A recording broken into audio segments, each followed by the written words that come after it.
chers compatriotes, à l'aube d'une nouvelle année, je vous souhaite à chacun de vous une bonne et heureuse année 2024. Qui dit année nouvelle, dit résolution personnelle. Nous venons de vivre ensemble une histoire qui nous lie à jamais. Je vous remercie tous pour la grande confiance que vous m'avez manifestée tout au long de la campagne où nous avons pu nous parler et dresser de plans d'avenir. Je remercie tous mes alliés pour leur soutien. Je vous remercie tous pour le vote massif que vous m'avez accordé.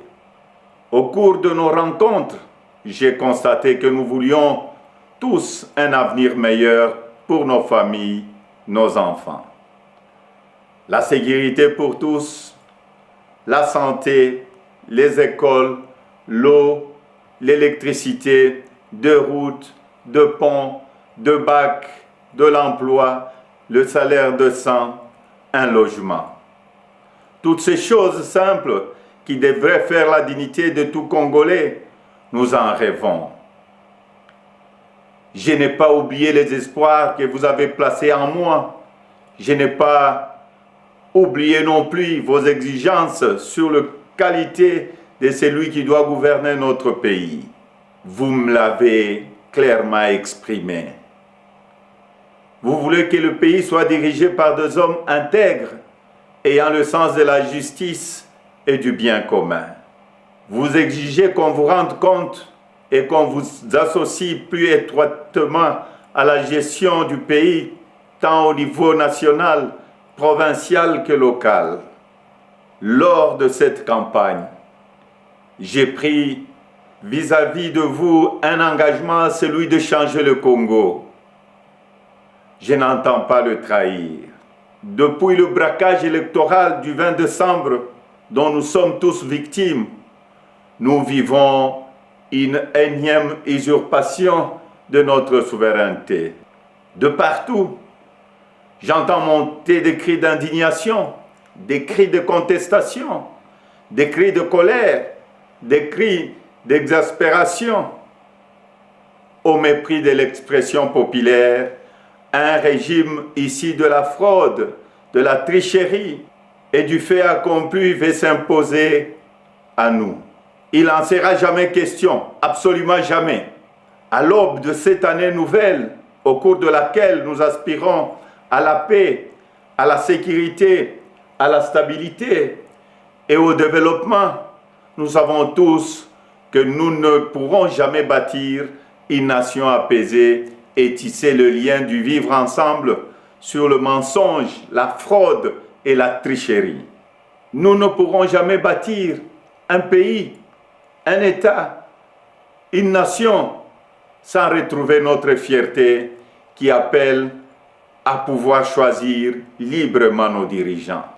Le serment de liberté que nous ont légué le Père fondateur repose sur le lien sacré qui doit exister entre le peuple congolais et ses représentants. Tromper notre peuple ne fait qu'aggraver la lancinante crise de légitimité qui perdure dans notre pays et nous fait passer à côté de grands espoirs. Mes chers compatriotes, à vous tous qui avez porté vos suffrages sur moi, à vous tous qui savez qu'ensemble, un nouveau Congo est possible, je vous fais le serment de ne jamais vous abandonner. Nous entrons aujourd'hui dans une autre phase de notre quête pour la liberté.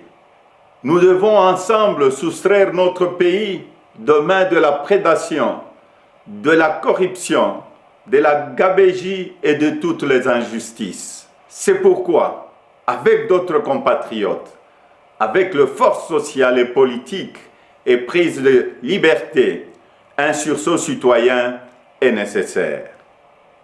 Sauver notre démocratie est devenu plus qu'une priorité. C'est un devoir et je ne faillirai pas à mon devoir citoyen.